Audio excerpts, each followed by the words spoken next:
to Prime Minister Imran Khan's heart, and that's issues on environment, climate change.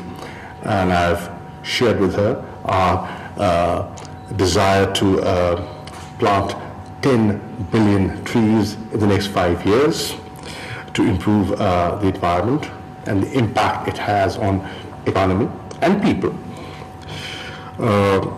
We've discussed poverty alleviation and how she has stood for discrimination against women and how important it is for this government. Basic fundamental rights, protection of basic fundamental rights.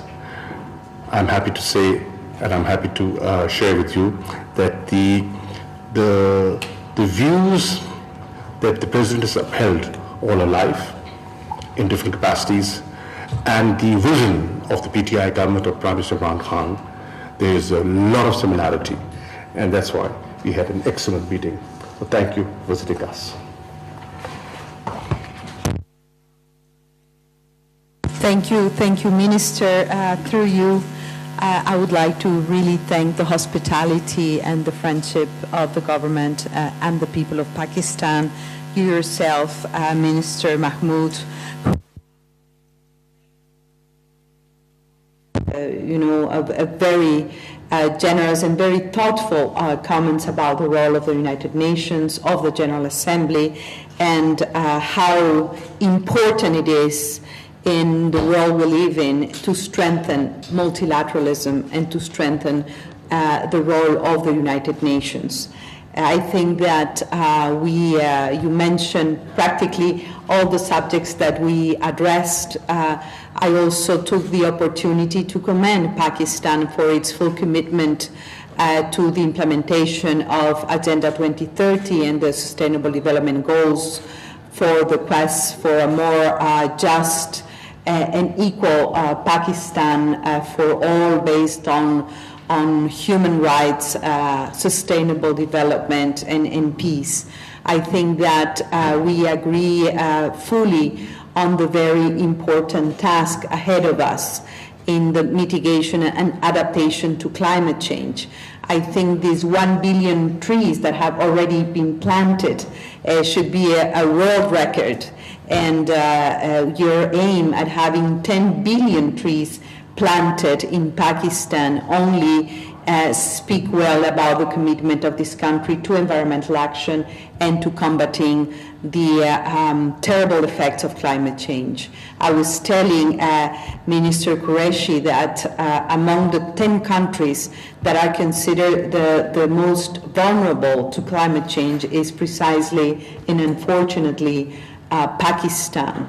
We have seen, the adverse effects of droughts in the southern part of Pakistan, floods, the effects of El Nino in this country that are really limit the capacity of a country to combat poverty and inequality, to guarantee food security. So every effort that is made by this country to adapt to climate change, to mitigate, to reduce CO2 emissions is welcome. It's highly welcome. But above all, I think that we have a collective responsibility to address this very important issue of climate change. I also commended Pakistan on the efforts that the country is making to put women and women's rights at the forefront. I think it is very important. We cannot implement and comply with the Sustainable Development Goals if we leave 50% of the population behind. We also discussed about the importance of young people for the present and the future of Pakistan. As I understand the figures, more than 60% of the Pakistani populations are young people. We discuss about the big challenge of creating new jobs for young people, the commitment of the government to provide with 10 million new jobs, especially for young people, and this also needs to be commended.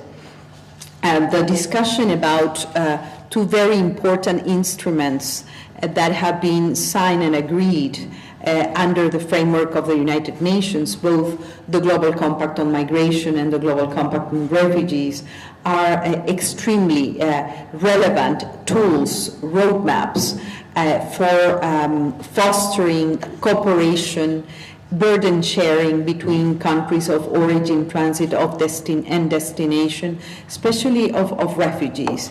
And I think that Pakistan needs to be congratulated for its generosity of hosting millions of Afghani refugees in this country.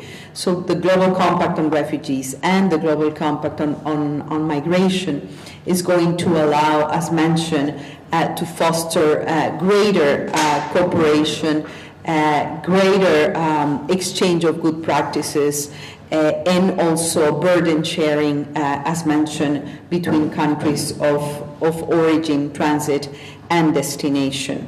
To host refugees in a country. I come from Ecuador, a country that also hosts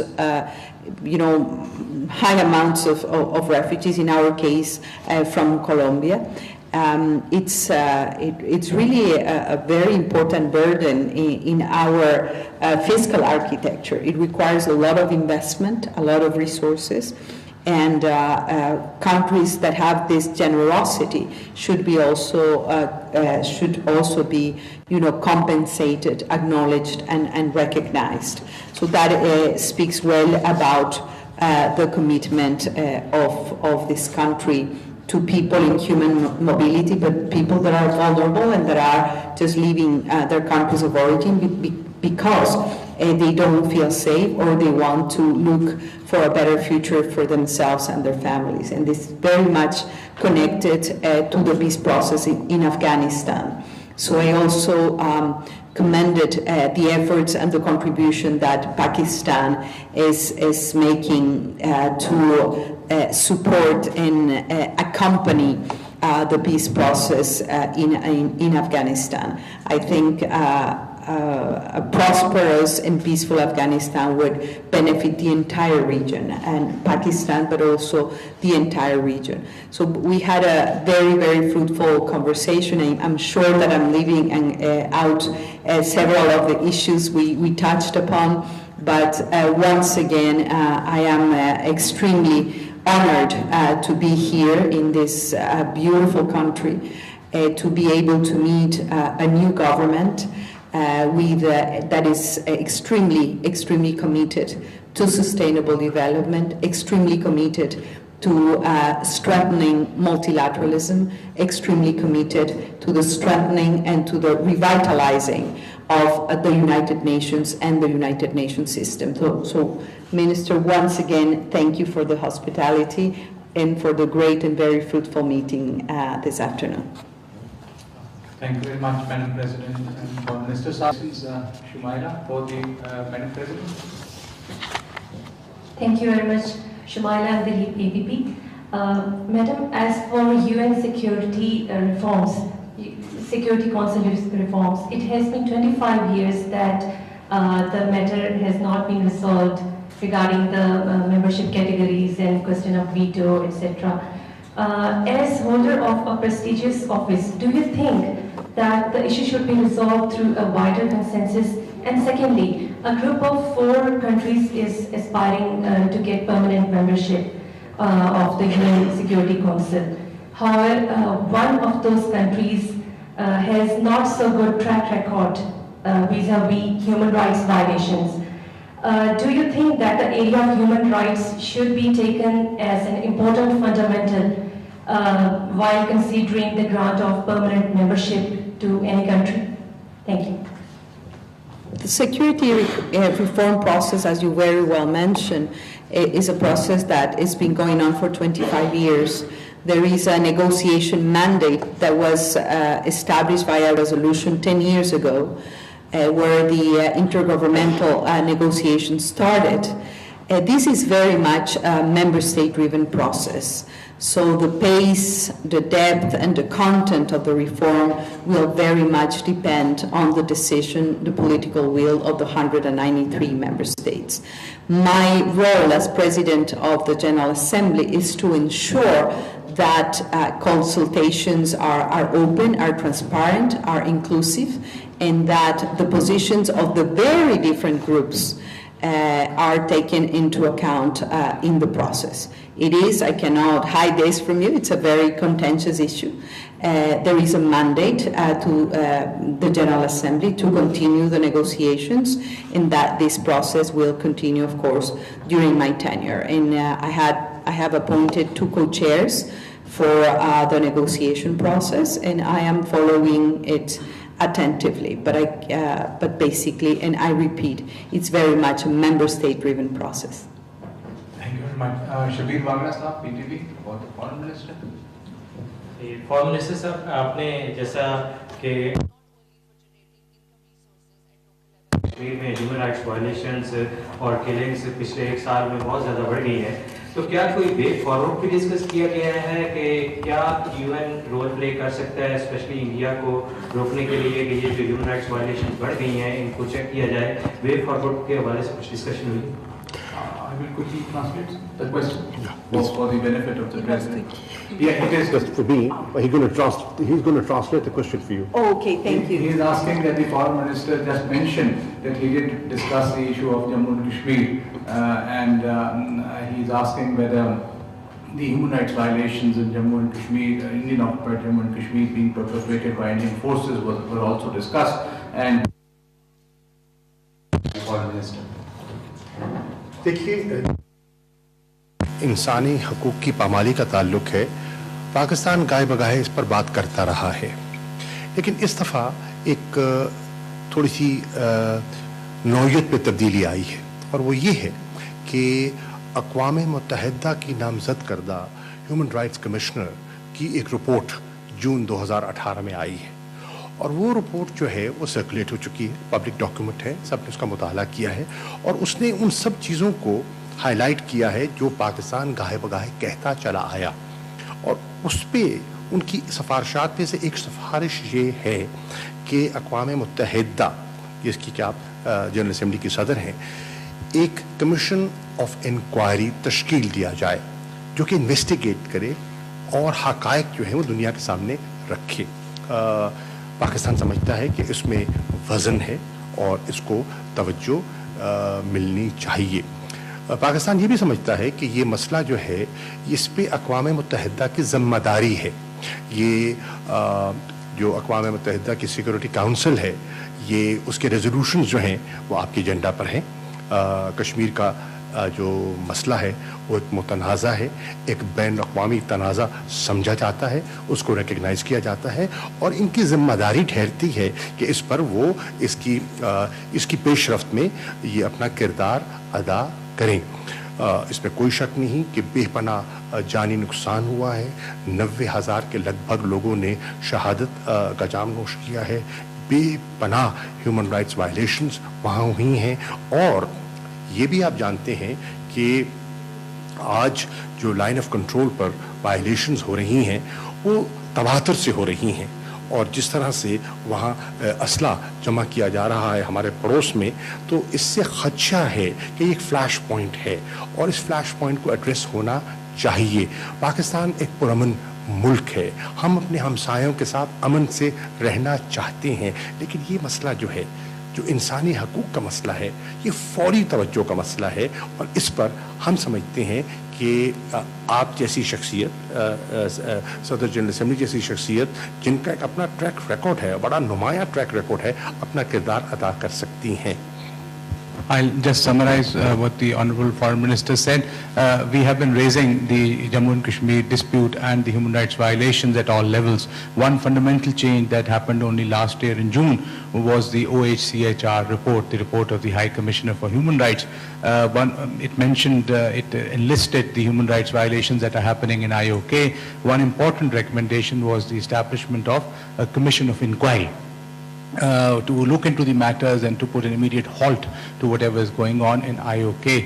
Additionally, he also said that the UN Security Council resolutions are the fundamental hallmark for which, on which the settlement of Jammu and Kashmir dispute can be held through a plebiscite, and it is the responsibility of the United Nations to implement the UN Security Council resolutions.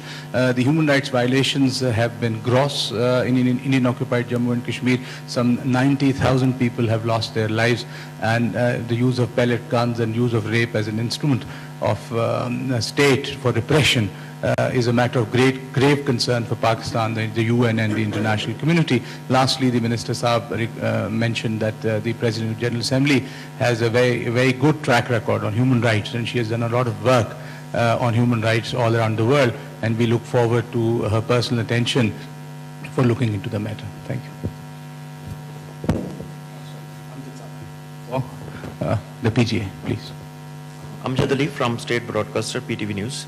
Madam President, Human Rights released a report on massive human rights violations in Indian-occupied Kashmir in June last year.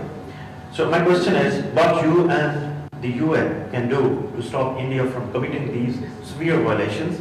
And also, there are Security Council resolutions on Kashmir.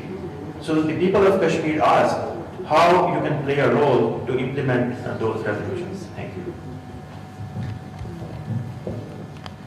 I think that as enshrined in the UN Charter, my role as the President to the General Assembly is to ensure within the mandate that we have to continue to make recommendations on the general principles of cooperation for maintaining international peace and security. You very well mentioned that you referred to a Security Council resolution. I am the President of the General Assembly, but of course the Charter is built in three pillars.